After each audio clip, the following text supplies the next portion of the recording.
Welcome to Learning to Glow, a show about wellness, skin health, and self-development. I'm your host, Jess.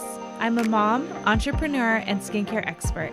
I'm so excited to share tips on how to achieve healthy skin and bring amazing guests in the field of health, fitness, aging gracefully, and personal growth. Let's explore all different ways we can take care of ourselves as women, both inside and out, to truly shine. So let's get glowing. Hello, everyone. Happy Wednesday. Wellness Wednesdays here. And we have a new episode with a special guest, Marla Mervis-Hartmann. She is a creator of the program Love Your Body, Love Yourself. She's an author and a Reiki master. After experiencing years of dysfunction in relation to food, exercise, and body confidence, Marla transformed her life through the radical act of self-compassion and friending herself.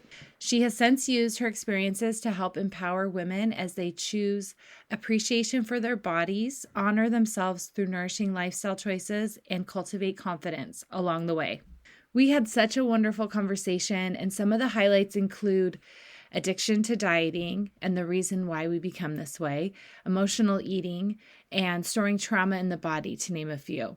And we talk about so much more. Marla shares ways we can help ourselves with different tools like breath work. It was wonderful with a lot of takeaways, and you can find Marla with the links in the show notes. I will link her new book as well, and she has a really great YouTube channel, so I'll make sure to link that so you have easy access. On another note, Simply Jess Natural Skincare is having its biggest sale of the year. If you are new to my podcast, I also have a natural skincare line that is amazing, and we do an annual Black Friday sale. And it is coming up on the 28th. You do not want to miss this. It only comes once a year. I never do discounts this low. I rarely do discounts at all, but it will begin at midnight on Thanksgiving and it will only last a few days. So if you need to set a reminder, or if you have never ordered and you're not sure what's right for your skin, but you want to take advantage of the sale, you can send us a message. You can email at hello@simplyjessskincare.com and we can help you out. My regular clients always take advantage of this sale because it's really good, especially for a skincare line. To go this low is pretty great. If you sign up, you can go to my website, you can sign up too. I'll send a few emails out to remind everyone that the sale is live. I do tend to sell out on this one just because I have such a high volume. I make everything hand batched, small batch, so I do tend to sell out. So if you sign up at our website, you'll get a reminder email that the sale is now live and you can take advantage of it. Thank you again for sharing this episode with someone who may benefit from hearing all of this information from Marla. It's really important. She's doing great work, and I hope you really enjoy this episode. When I first started my wellness journey, I had already been in the skincare industry for years, working on client skin and as an educator for multiple skincare brands. When I learned about how the toxins in our personal care and beauty products could have a negative impact on our health, I knew I needed to make a change. I was used to the result-driven products that I was working with, and I was not happy with the natural products on the market at that time. Although they were safer and cleaner, they did not meet my expectations for results. I created Simply Jess Skincare to deliver the results my clients demanded from their products while using natural, toxin-free ingredients. You can check out my clients' results and reviews on my website, simplyjessskincare.com. In 30 days, my clients have reported more hydrated skin, less appearance of fine lines and wrinkles, and more of an overall glow. Our top sellers include our Repair Toner, our Hydrating Undo Serum with hyaluronic acid, and more. I am offering my listeners 20% off their first order with code PODCAST. Check it out in the link in my show notes to get glowing today. Hello, everyone. Welcome to our show today, and welcome, Marla. Thank you so much for being on Learning to Glow today. I'm so glad to be here on this great podcast. Thank you. We were just talking about where you are from before we hit record. You are located in Maui currently, so everybody can be super jealous of your beautiful location. Wait, how's the weather there today? I didn't ask you that. I always have to ask. Pretty perfect. Oh, yeah. Lovely. It just rained yesterday, so it's really clear. We haven't had rain in a while, so it's just really clean. And it's getting a little bit cool, which is nice, but Yes. still sunny and yummy. I love this time of year in Hawaii. It's so gorgeous. So good for you. I'm happy for you. Thank and you. very envious. So today I would love if we could start by if you could introduce yourself. You are a Reiki master. You help women heal their relationships with food and their bodies. If you could just tell us a little bit about what you do, and then we can go from there. Great. So, hello everyone. My name is Marla. I created a program called Love Your Body, Love Yourself, and that came from a lot of my angst and dysfunction around my own relationship with my body and my food. I just recently wrote a book and I'm putting that out there into the world to help people. So, Jess, my story is not something that's like unique. Unfortunately, my story is something that I think a lot of women can completely relate to because there's just so much upset around our bodies and our food. And so for me, mine started very young, with a lot of preoccupation and what I looked like, and then kind of just skyrocketed into using food, using dieting, using negative body image as a way to cope with my life, as a way to cope with emotions. And the thing is, it's addictive.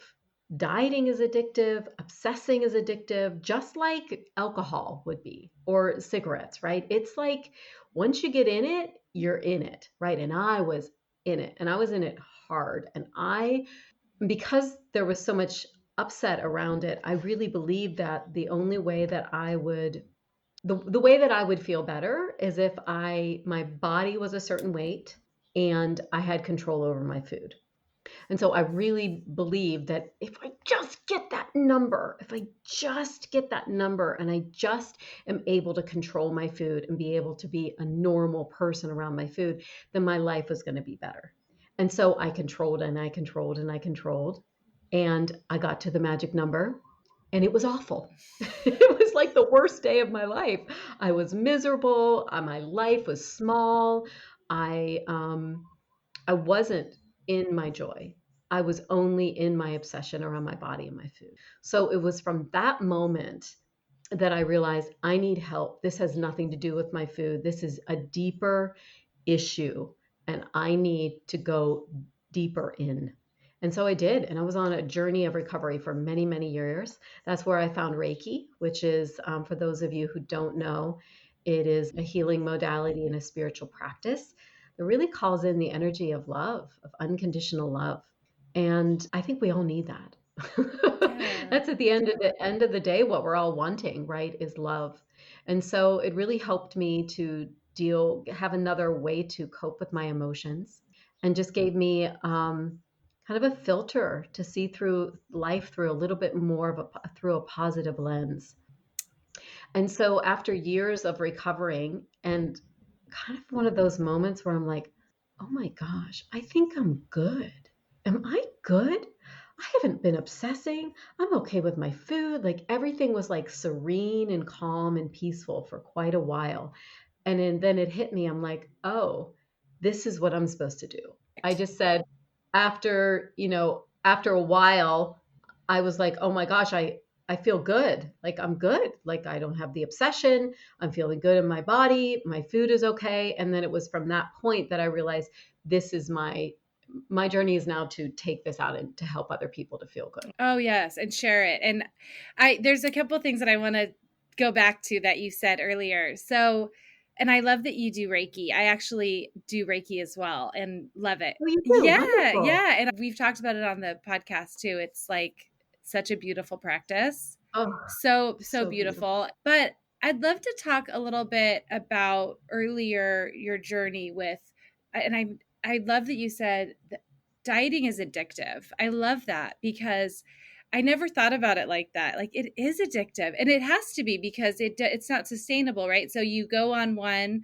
and then you complete it. You stop and it's like that's sort of the mindset around it. You go on a diet, you stop the diet, and then you're confused when like you gain weight back, or it's, because it's not a way of life. It's like this thing that you do for a short amount of time. You put yourself through torture, and then, you come out the other side and you don't do that anymore. So it's a roller coaster. It's just a cycle of behavior that you do.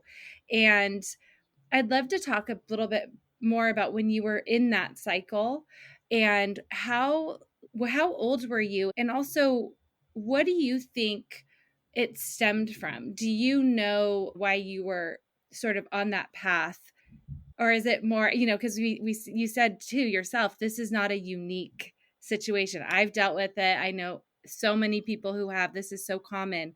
What do you think is the root cause of our, getting into this cycle in the first place? Beautiful. Okay, so many good questions in there. So I want to pin the one about the addiction and the dieting and going in that cycle of dieting, and I want to talk about the reason we often go into this. So first off, there is society.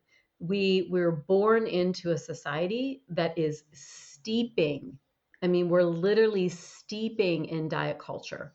Everyone's talking about their bodies, or they're saying don't eat that, you'll get fat, right? Oh, so and so gained weight. Oh my gosh, how did you lose your weight? Wow, right? So there's all of this conversation. Then you go on Instagram, you go and it's everyone's telling you what to eat, how to eat it, this is right, this is wrong. I mean, it's like a cluster beep, right? It's just like, oh my, there's just so much information. It's so confusing. So here we are, born into that. We're living in that, and we don't even realize that we're living in insanity. We think that that's real, right? Like, let's just face it, we think that this idea that our bodies, our food, there's a way to get it right, and then I will be loved, and then I will be enough, and then it will be okay. That in itself is an addictive pattern, right? Because you never hit that moment. The moment that I hit where I was like, oh my gosh, I think I'm good. It's a spacious kind of, like there it is. Oh my gosh, I feel good, right? That's the arriving, not the like the check it off the list. So I I came from a family who was not obsessed with their body and their food. My mom ate whatever she wanted. And I didn't come from a lot of like bad trauma, right? I know what I believe is that we all have wounding. We all have big T trauma, small T trauma, and sometimes these places in our early childhood, they open up. The core wound opens up. And in that place, food can come in, coping mechanisms around our body, how we see ourselves, right? So sexual violation is a big one, right? And what I see in my practice a lot is where women don't really think that it's that big of a deal, and yet their whole body is seized up. Mm. And so there is the coping mechanism. So if we look at emotional eating and we look at have a feeling, run for the chips, right? Which happens, I mean, if you're listening to this, you've probably had that experience. Oh my gosh, I was just on a call with a client yesterday and she was like, oh my gosh, we're talking about this and I want my chips right now, right? Like an emotion came up and that was the initial thought. And then we continue to act on that and act on that and act on that thought. And then we think that the food is the answer, right? So I would say it's wounding. I would say it's really, in some ways, a deep desire for nourishment, right? So food is nourishing and it does work. Food does give us that sense of calm, home, and it works to an extent, but it isn't love. It doesn't heal, right? It doesn't go into that place, no matter how much we shove into it, right? And so the answer is to look at all of these different ways and see. It can be really challenging, Jess, because we can't see it. When we're in it, we can't see it. And so one of my specialties and my expertise is literally I can intuitively I can just spot it. I'm like, oh, that's what we're working on. And it can be things that people have been working on for a long time. Maybe they're over here in therapy, and then they mention food, or they mention, their negative body image and the obsession, and the therapist can't really bridge those two, right? And so I'm able to bridge those and help the wounding and the food kind of side by side, and then both of them can kind of calm down. Okay. Oh, yeah. I love that. Maybe we could talk about that next point too that I had mentioned earlier, how it becomes so addictive with the dieting. Yeah, so even if we look at just what I said, right? There's that emotional eating, right? We think that the emotional eating is going to fix it. So we keep going. We keep going to that, and it doesn't work.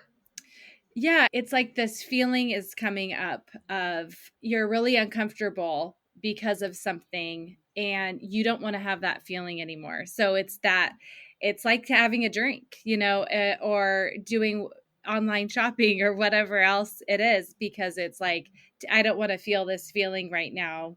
It's too uncomfortable. But is there for your clients and the women that you work with, are you there to help them like, wait a minute, like there's a space in between the feeling and the action where they can kind of notice like what's really going on here? And is that where you talk about the wounds that are deeply, inside, and taking pause to notice those things as well? Yeah, and some of those places, that space that you're talking about, that space is something that a lot of people fear looking at. They fear being with. It can feel so big. It's that feeling is like, if I even get close to this, like I feel it in me when I'm saying it, right? It's just like, it's so big. It feels like you're gonna die, right? Like, I cannot feel this, right? I can remember one time earlier in my recovery that I was an overexerciser, so I was an exercise bulimic. So I'd eat a food and then I would exercise. And I remember I had eaten like, well, who even knows, looking back, maybe it was just like a little bit more and I was freaking out, right? But anyway, I had eaten a lot. And I knew in that moment that if I really wanted recovery and I really wanted to heal, that I couldn't go for that run. And I literally just I was coming out of my skin. Mm. I did not, I was like, oh my gosh, and I called someone and they talked me through it. And so that's the thing. It's like having someone there.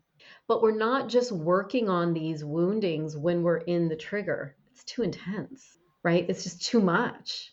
So we have to find a way to figure out what that wounding is and love on that and unwind that. And a lot of it is in the tissue. A lot of it is a somatic experience. And so some of it is story.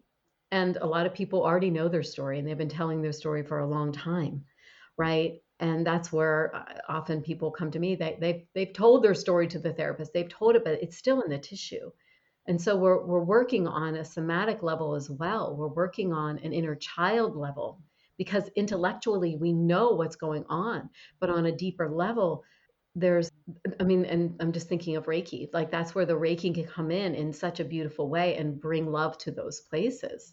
And so when we get those places to calm down, then that does heal the relationship with the body, that does heal the relationship with food. We can now work on choices around food, right? We can talk about healthy eating all day. Most people know what to eat, but if you don't have this fundamental thing taken care of, it doesn't really work. Talk to us about what you just said about it's in the tissues, because I think this is such an interesting and, honestly newer to me idea that we store things in our body that sometimes needs to be released before we can heal. And this might be new to some of my listeners. So can you talk to us about, maybe explain, what does that mean, it to be stored in the tissues, and some of that somatic work that you do, because I think that is so fascinating. Yeah, well, so the quintessential book is called The Body Keeps the Score. And if you don't know that book, I check it out. It really just talks about how our body is a memory. Our body is a memory of all of everything that we've done, everything that we've gone through, right? So think about those moments in your life where you're running, you're doing this, you're doing that, right? You're just like, and you're like, I'm just gonna keep going. I'm just gonna keep going, and I'm okay, and I'm okay. And all of a sudden, you stub your toe, and then you start bawling your eyes out. right? It's like everything in that moment, everything is stored. You can feel it. It's like everything's tense, everything's stressful. It's like you can't deny that the stress in your life is in your body. And then you have that good cry or you have that good scream and you feel better. So let's take that experience and we think about the memories that we've had. So take it from a good place. Think about those moments where you're with someone that you love and you feel your heart go and it just opens. That's love in your body. That's a feeling that affects your heart. Your nervous system drops. You feel relaxed, you feel calm. So that's in your tissue. Now we think about a trauma that happened, right? We think about something and we seize up in that moment. We seize up, maybe we freeze, right? Some people freeze, some people run, right? Um, but if we'll take the idea of freeze, if you froze and you're holding, and then you start living your life with still that holding, that's still in there. It hasn't even had the opportunity to come out.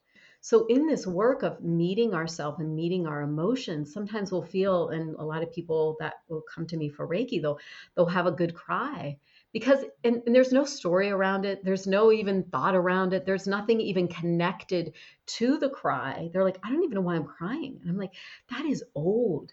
That's been waiting for you to release. And it's so beautiful when we can allow raw emotion to release from our body and give ourselves that opportunity.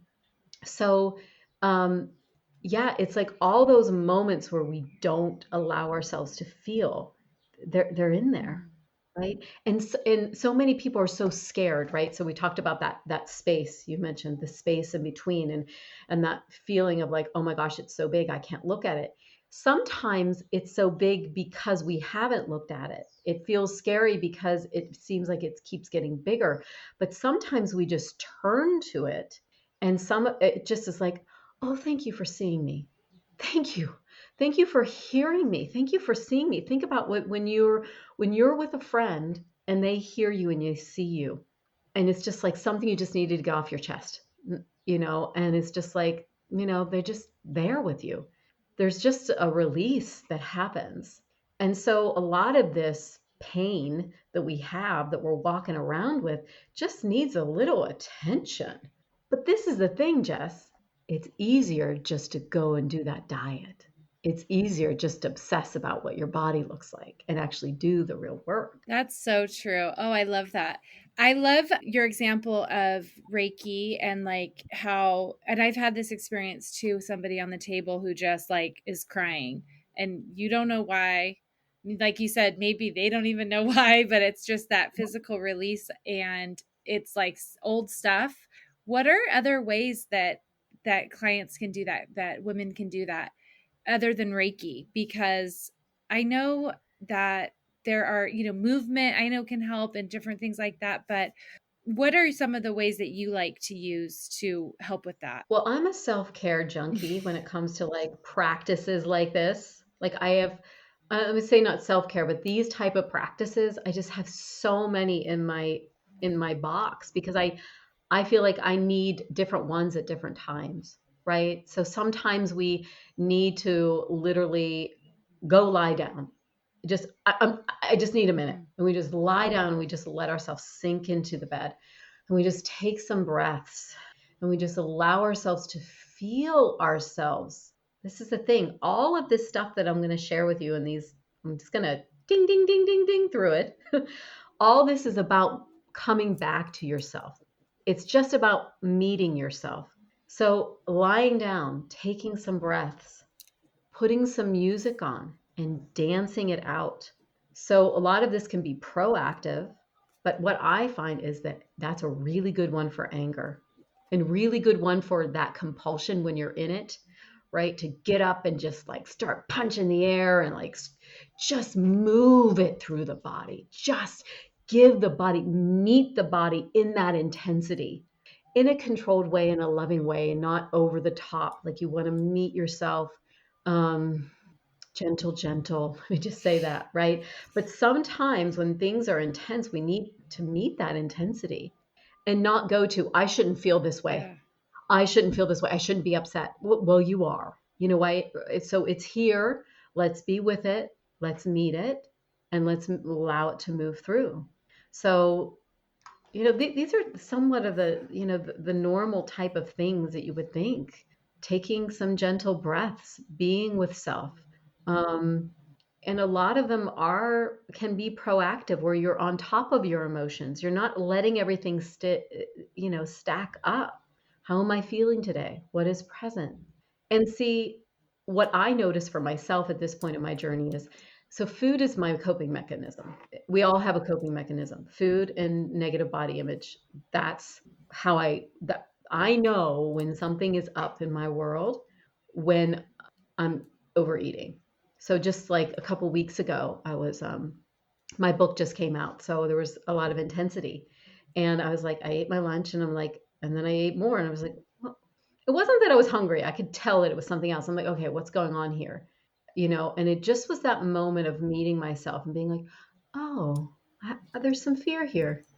Okay, yeah, that makes sense. Yeah, that would make sense that am feeling that way. And just that being seen and noticing what that is, calm that down. So, we can't always do this on our own. We do need people. We need people like you. We need people like me. We need people like on your podcast that can guide us through these moments. Some of them are bigger than we can handle, and it's important to have a guide. And some of them are things that we can do on a regular basis to stay connected to ourselves. I really like what you said. You're feeling a certain way, and then you add onto it, I shouldn't be feeling like this. That is so common. And I think that's when I feel like a guide is really important to discover that, have that awareness of I don't we're not people aren't even aware that they're doing that. So you're feeling bad or you're feeling angry, and then you're also feeling guilty for having the feeling. It's like a double whammy instead of, just being like, okay, I'm feeling this feeling. I accept it. It's fine. What am I going to do about it? Instead of like, now I have two negative emotions that I have to. Exactly. Here's an example of that. My son, 3 or 4 years old, I don't remember. And it was just one of those mother moments where it's just like, oh my gosh, like I just need a minute. Right. And it was just like, "Ah," and and I could just feel myself. I could feel myself getting overwhelmed. I could feel myself and I was just feeling that like tantrum sort of feeling inside myself. And so I said to my son, I'm like, Mama's gonna go into the bedroom for just a few minutes. And I went in and I just like shook and moved that anger, that upset, moved it through my body really strong. And then I came out and I was the mom that I wanted to be, rather than just being like, you can't leave me alone, because it will come out. It will. I mean, at least for me, like it finds its way because the body does not want to have that in it. It will find a way to be angry and upset, right? So it can get it out. It's venom that wants to be released. Oh, it's so true. And then like that's kind of the space, right? You're going into the bedroom and, doing Yeah. that is it gave you a space between like I'm feeling this way and I'm going to react in a way that I don't want to react.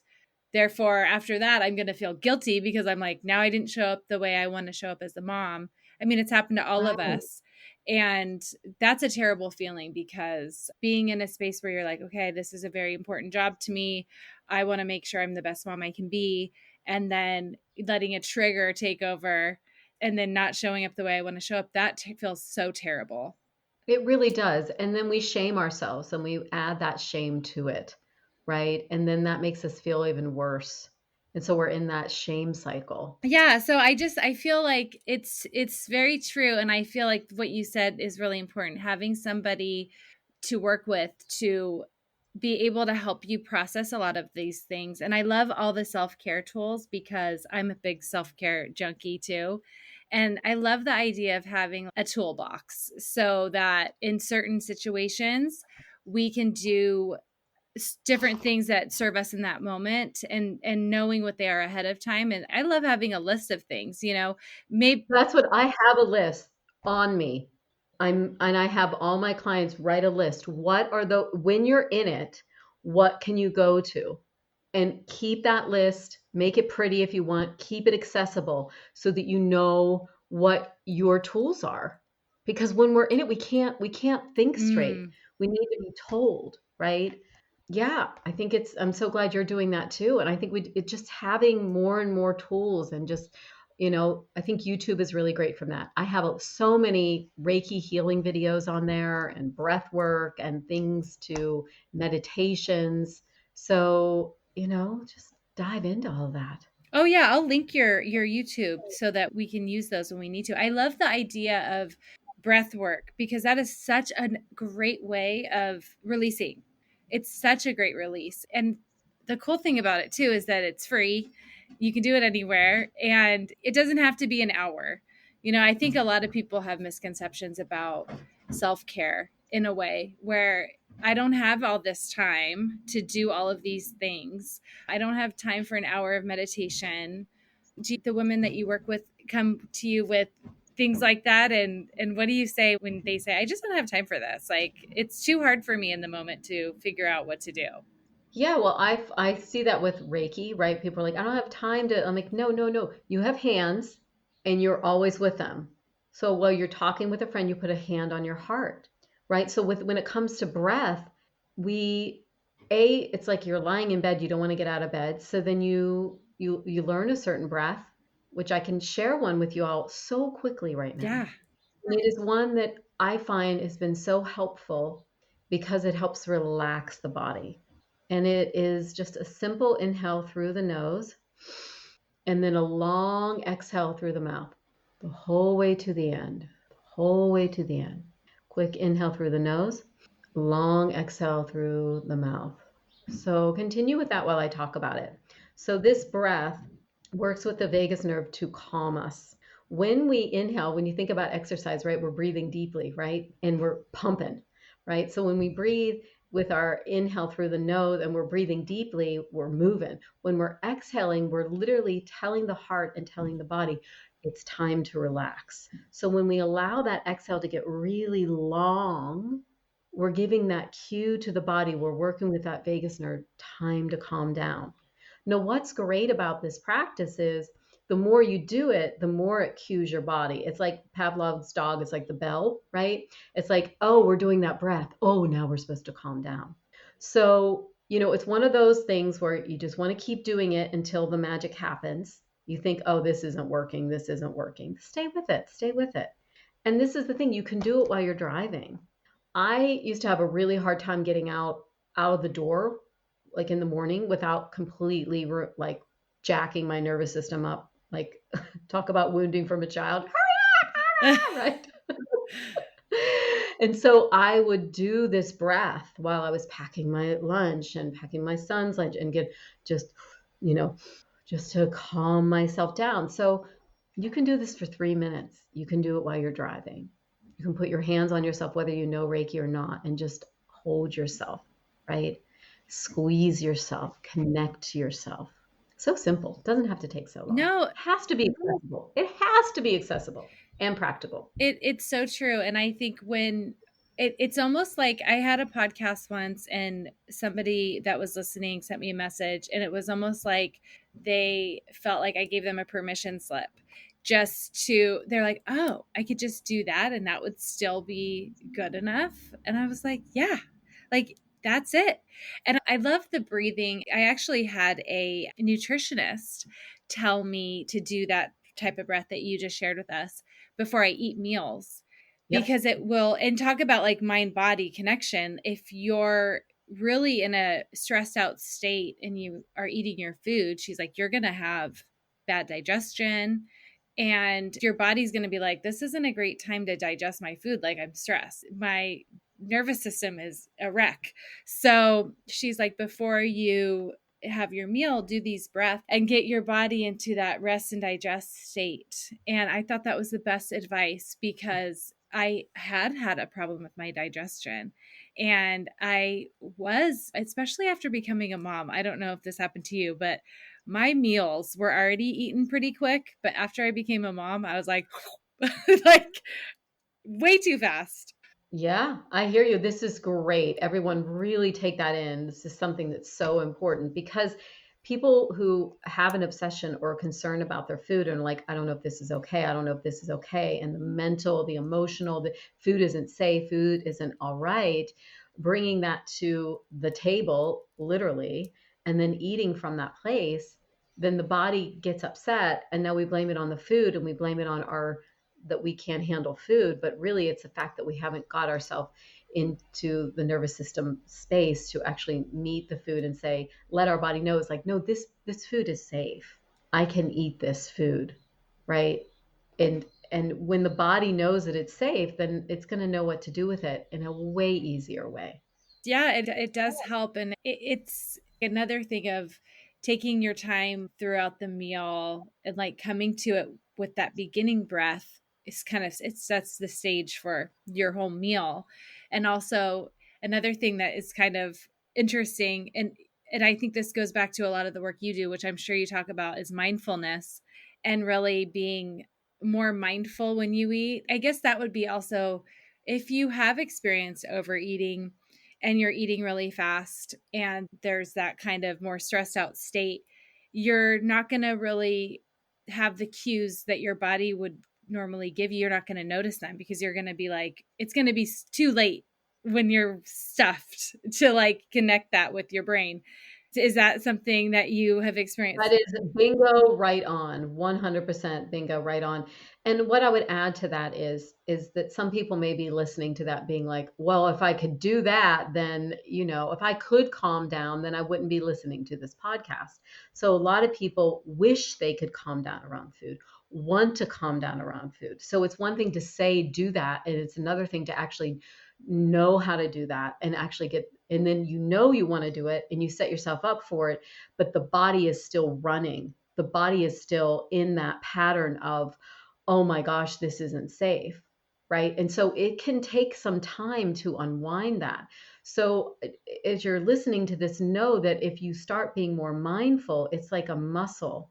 And the more you do it, the more the body is going to be like, oh, I think we're okay right now.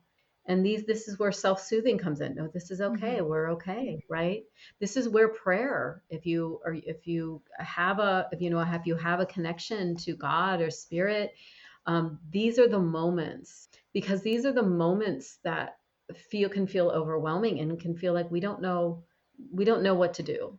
And so I don't know where I would be without having, my relationship with what I call God to help me in these moments of overwhelm. And so prayer, conversation with a higher power, with our higher self, can really come in these moments. And that's where grace happens, right? We don't have to work so bloody hard.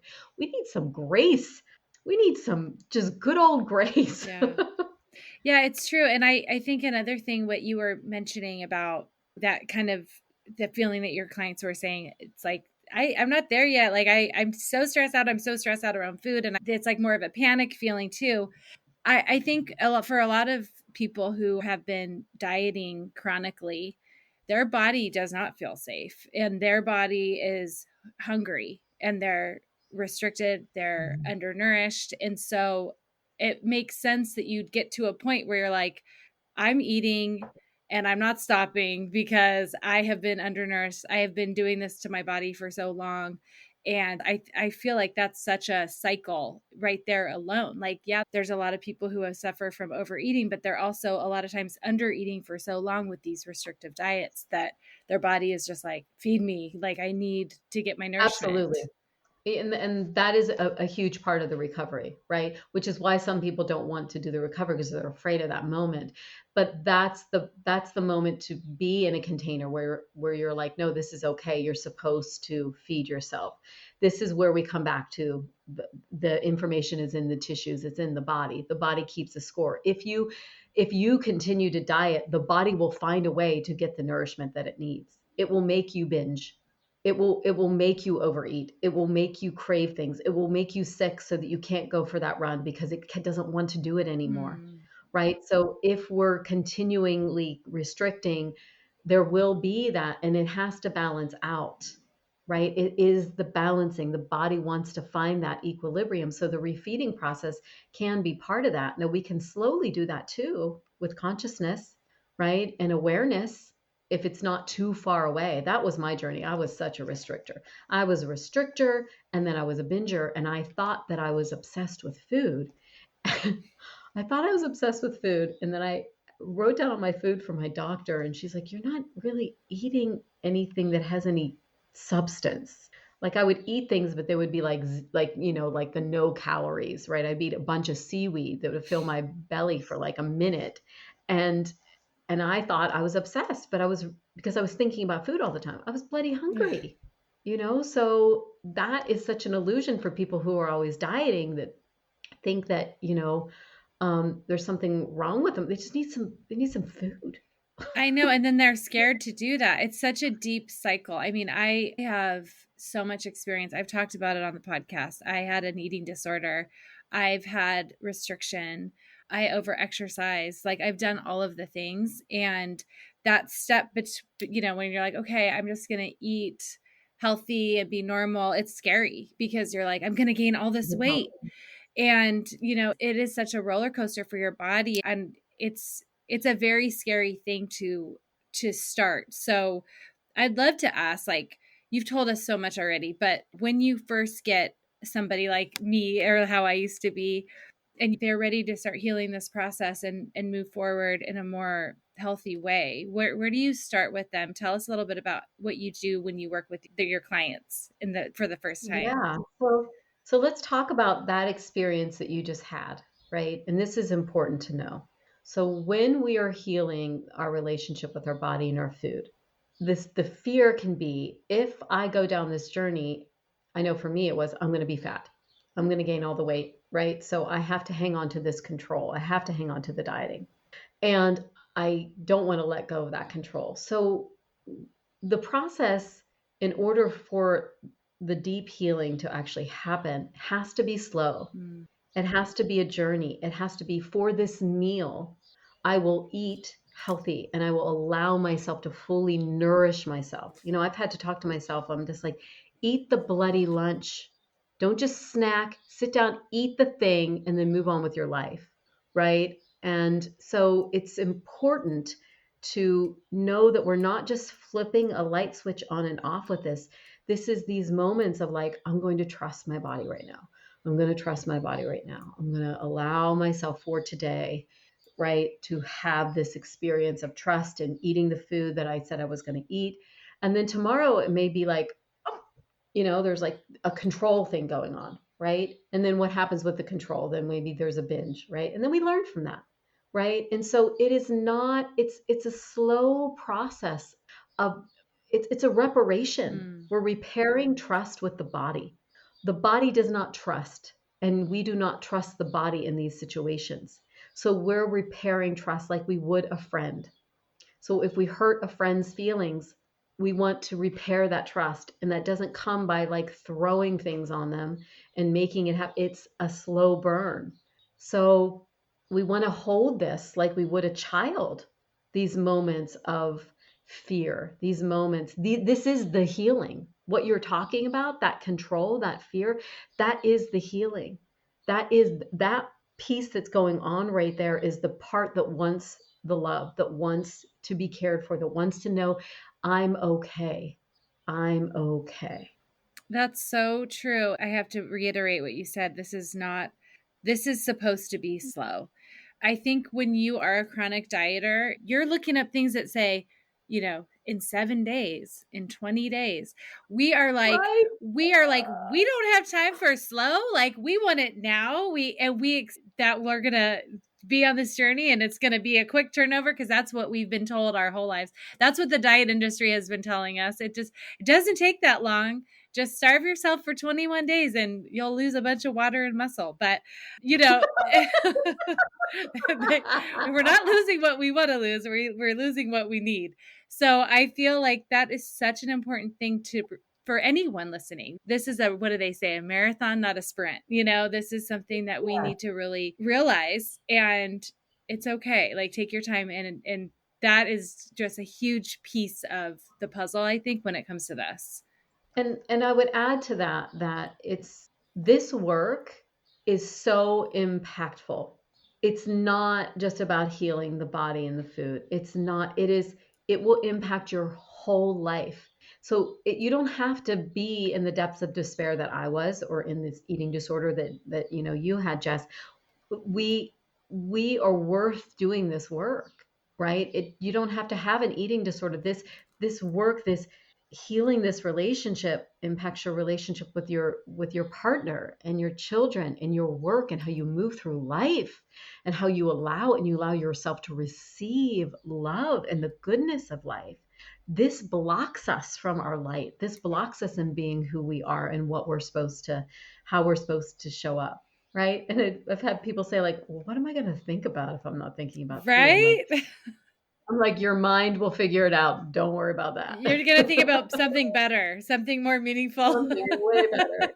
I Yeah. love that. And like you said, it spills over because you're learning tools to care for yourself. That spills over into your relationships and your health. It's just all around. It's not just this one thing. It always trickles over. So tell us a little bit about your book, because I'm sure you talk about some of these tools that you use in your book too. But share us. Your book is called Befriend Yourself. Tell us a little bit about it. Yes. So if you all listen to what we all talked about, and if you really tune into the theme of it is, the theme of it is we're learning how to become our own best friend. We're learning how to listen to ourselves. We're learning how to slow down and prioritize ourselves. We're here to hear our feelings and emotions. These are all things we do for friends. And so we want to use this idea of becoming our own best friend when it comes to our relationship with our body and our food. So that question of, okay, if I were, my best friend were here, what would they say? What would happen? Right? How can I too? Because I'm a really good friend, Jess. I'm a good friend. I have beautiful friends, but I was not a good friend to myself. I was afraid to be a good friend to myself. I thought if I was a good friend to myself, then it was just everything was going to be off. And that was the biggest lie that my ego and my wounding told me, because the answer is always love, right? And so this concept of loving and becoming our own best friend, that's a little more accessible. It's like, oh, love yourself. Ah, right? It's like, what does that even mean? Well, we can really make that tangible when we think about, oh, a friend. A friend loves, or what would a friend do in this situation? That's so great. So, well, tell us where we can find the book, and then tell us where we can find you if somebody wants to learn more about what you do. Yeah, absolutely. So just head to my website, loveyourbodyloveyourself.com. There you're going to find a free gift called Breaking the Cycle of Emotional Eating. Highly recommend checking that out. It's free, but it's really good. Give a lot of good information there. And there's opportunity for us to connect one-on-one in that. Also, you can head over to Instagram, Love Your Body, Love Yourself Always. And then my book is on my website as well. It's on Amazon. It's on, all the things. So yeah, please reach out to me. As you can tell, I'm pretty open and approachable. So can message me on Instagram. I'm always open to having a conversation. I'll make sure to link Thank you all so of much. this in the show notes as well, Yeah. so it'll be really easy for the listeners. But thank you so much for sharing your story and all of the wonderful wisdom that you have. And I'm just so excited that we could have this conversation today. It's so important. I am too. Thank you so much, Jess. Thank you for listening to this week's episode. Please subscribe and review so we can reach more people who want to learn to glow alongside us. See you next time.